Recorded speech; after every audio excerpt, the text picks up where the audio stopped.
Hello everyone and welcome back to my YouTube channel. This is the class of science of class 9th. And in this video we will continue our chapter number 3, atoms and molecules.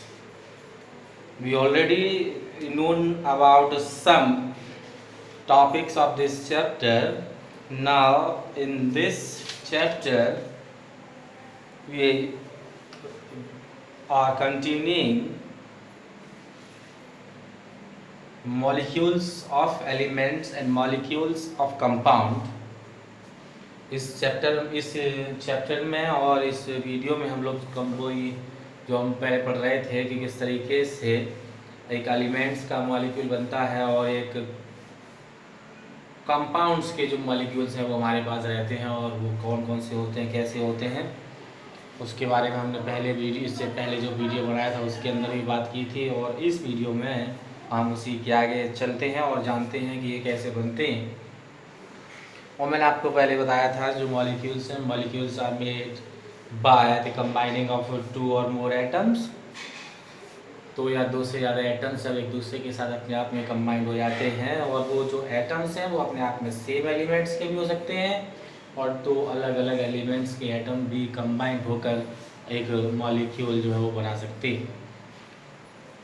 कुछ molecules ऐसे होते हैं जिनको हम monoatomic elements के monoatomic molecules के तौर पर जानते हैं। मोनोएटमिक मॉलिक्यूल्स वो हैं जिसके अंदर केवल एक ही एटम मौजूद रहता है। उसके एग्जांपल मैंने आपको बताया था, जैसे कि हमारा आर्गन है, जैसे कि हमारा हीलियम। ये वो एलिमेंट्स हैं जिनके एटम्स का रिप्रेजेंटेशन भी यही और मॉलिक्यूल के रिप्रेजेंटेशन भी यही होता है। अगर बात करेंगे कि आर्गन का एटम क्या होता है तो वो भी Ar है और आर्गन के मॉलिक्यूल को रिप्रेजेंट कराइए तो वो भी अपने आप में Ar ही होता है।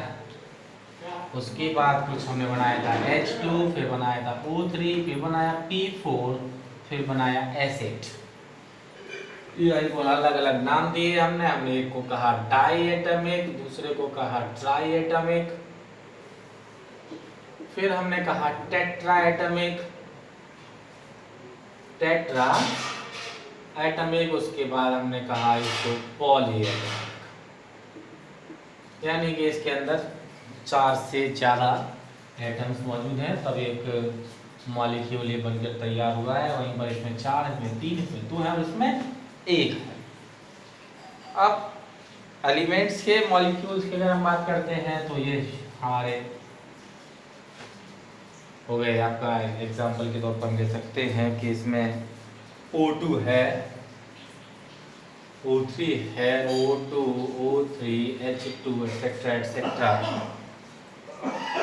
और फिर अगर हम बात करते हैं कंपाउंड की, ये हम बात लिए चलिए एलिमेंट की तरफ हम या चलते हैं कंपाउंड पर।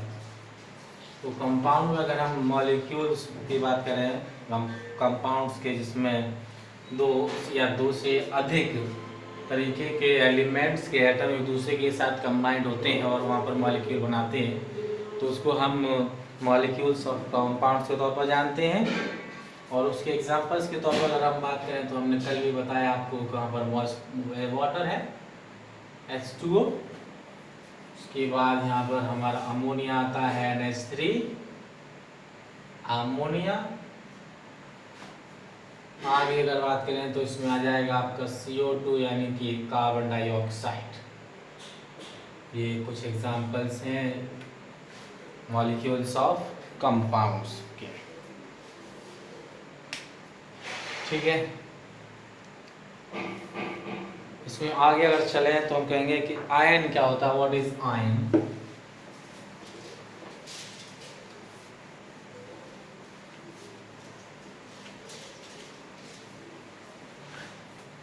मतलब टॉपिक है हमारा व्हाट इज आयन।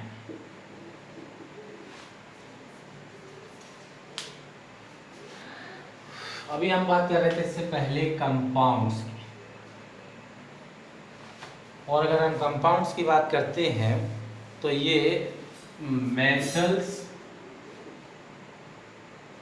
और नॉन मेटल्स से मिलकर बने रहते हैं। कंपाउंड्स की बात करेंगे तो ये जो है एक तरीके से composed of metals and non metals contain charge species. ये नॉन मेटल्स और जब मेटल्स एक दूसरे में कंबाइंड होते हैं in the form of charge particles, charge species, then the compound is formed. तो वहाँ से एक तरीके से कंपाउंड बनता है। इस तरीके से अगर मैं आपसे कहूँ कि व्हेन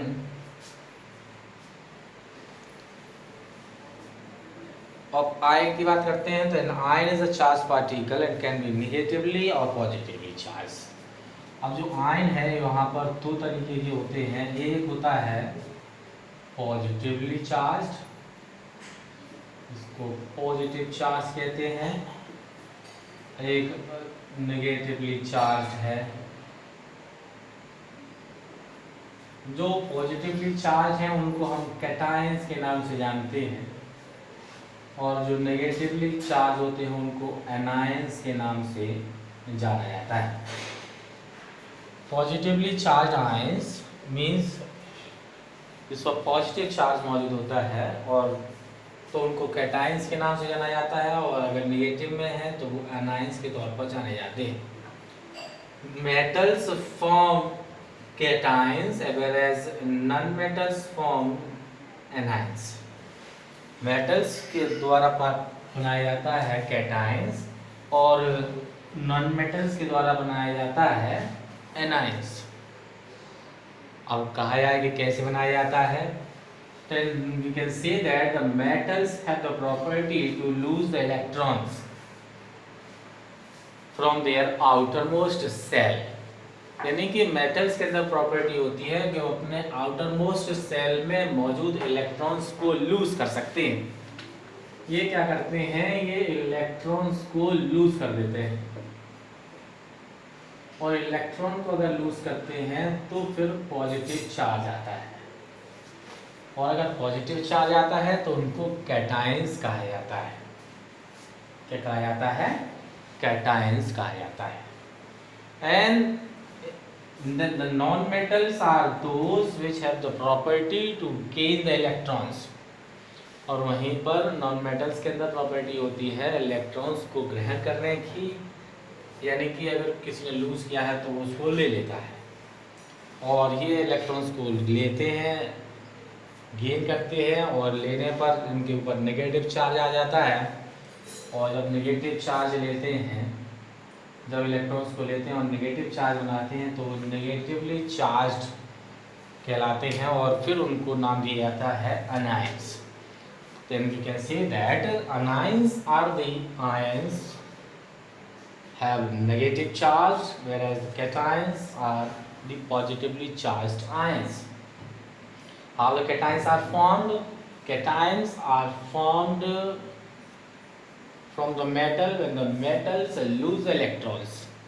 कब बनेंगे? ये जो कैटायंस हैं वो मेटल्स से बनते हैं और मेटल्स का कैटायंस बनाते हैं जब वो अपने अंदर से इलेक्ट्रॉन्स को लूज करते हैं और ये बनाते हैं दूसरे एनायंस। अब एग्जांपल देखें तो यहाँ पर अगर हम बात करते हैं तो मैग्नीशियम है, मैग्नीशियम कहा जाता है इसको।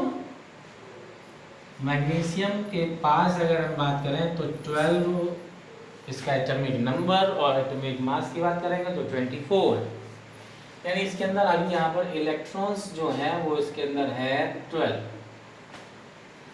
अभी जब इसका इलेक्ट्रॉनिक कन्फिगरेशन लिखते हैं तो आता है 2, 8 और 2, यानी कि इसकी जो आउटर मोस्ट सेल में कितने इलेक्ट्रॉन्स मौजूद हैं, वो इलेक्ट्रॉन्स हैं इसके अंदर 2 इलेक्ट्रॉन्स। कितना इलेक्ट्रॉन मौजूद है? 2 इलेक्ट्रॉन्स। तो ये क्या करता है, 2 इलेक्ट्रॉन्स को लूज कर देता है तो इसका इलेक्ट्रॉनिक न्यू इलेक्ट्रॉनिक कन्फिगरेशन हो जाता है 2 and 8। और ये जो मैग्नीशियम अभी यहाँ पर क्या था मैग्नीशियम, ये अपने आप में अगर यहाँ एटम है अगर अपने आप में तो फिर ये बन जाता है मैग्नीशियम आयन। और आयन के लिए इस पर ऊपर चार्ज लगाते हैं, कितना चार्ज लगाएंगे, इलेक्ट्रॉन्स को लूज करता है 2 और उसने लूज किया है तो कौन सा चार्ज आता है? पॉजिटिव चार्ज आ जाता है। तो ये बना लेगा magnesium double positive ion, magnesium 2 positive ion या मैग्नीशियम आयन कह सकते हैं इसको।